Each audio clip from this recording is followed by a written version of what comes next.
وزیر اعظم محمد شہباز شریف نے کہا ہے کہ پاکستان روبوٹکس، مصنوعی ذہانت اور ڈرون ٹیکنالوجی کے ذریعے 21ویں صدی کی جدید ترین تکنیکی دنیا میں صف اول کا ملک بننے کے لیے تیزی سے آگے بڑھ رہا ہے۔ Indus robotics and autonomous systems expo 2026 سے خطاب کرتے ہوئے انہوں نے کہا کہ جو ٹیکنالوجی کبھی ماضی میں خواب سمجھی جاتی تھی، آج حقیقت بن چکی ہے اور مشینیں اب خود فیصلہ کرنے اور ان پر عمل درآمد کی کامل صلاحیت رکھتی ہیں۔ پاکستان نے ڈرونز کی 60% سے زائد مقامی بنیادوں پر تیاری مکمل کر لی ہے۔ وہ تکنیکی خود انحصاری کی جانب ایک بڑا سنگ میل ہے۔ پاکستان نے یمن کے حوثی باغیوں کی جانب سے سعودی عرب سے تجارتی سرگرمیوں میں مصروف بحری جہازوں اور پاکستانی بحری مفادات کو دی جانے والی دھمکیوں پر شدید تشویش کا اظہار کرتے ہوئے اسے بین الاقوامی قانون کی صریح خلاف ورزی قرار دے دیا۔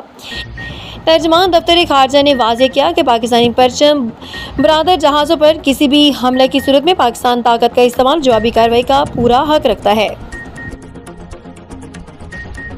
سعودی عرب، جرمنی اور اٹلی سمیت مختلف سفارتخانوں کا ڈیٹا ہیک کرنے والے 12 ہیکرز گرفتار۔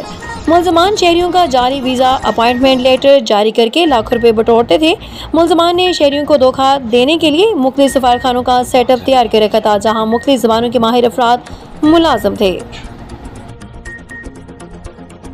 عوام کے لیے مہنگائی کا تحفہ اور بیوروکریٹس کے لیے نیا الاؤنس۔ حکومت نے سخت معاشی اقدامات کے باوجود بیوروکریسی کے لیے 1 سے 8 ارب روپے کی خصوصی الاؤنس کی منظوری دے دی ہے۔ تقریباً یہ بنیادی تنخواہ کے کم از کم 100% کے برابر ہوگا۔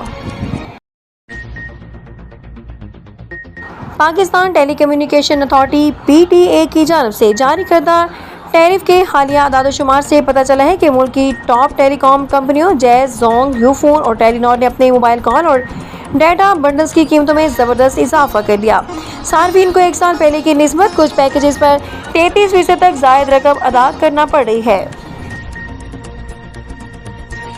پاکستان کے سٹار بلے باز بابر اعظم تازہ ترین ICC one day players ranking میں ترقی پانے والے کئی قومی کھلاڑیوں میں شامل ہو گئے۔ ون ڈے بلے بازوں کی رینکنگ میں بابر اعظم 7ویں سے 699 ریٹنگ پوائنٹس کے ساتھ 6 نمبر پر پہنچ گئے۔ سلمان علی آغا بھی 630 پوائنٹس کے ساتھ 2 درجے ترقی کرتے ہوئے 18ویں سے 16ویں نمبر پر ہیں۔ ایران شدید مشکلات کا شکار ہے، مذاکرات کے لیے تیار ہے مارکو روبیو۔ ایران خطے میں عدم استحکام پیدا کرنے والا ملک ہے، آبنائے حمص پر ایرانی کنٹرول کسی صورت قبول نہیں۔ امریکہ ایران کے ساتھ جنگ بندی اور امن مذاکرات کے سفارتی راستے بند کر رہا ہے، امریکی وزیر خارجہ کی گفتگو۔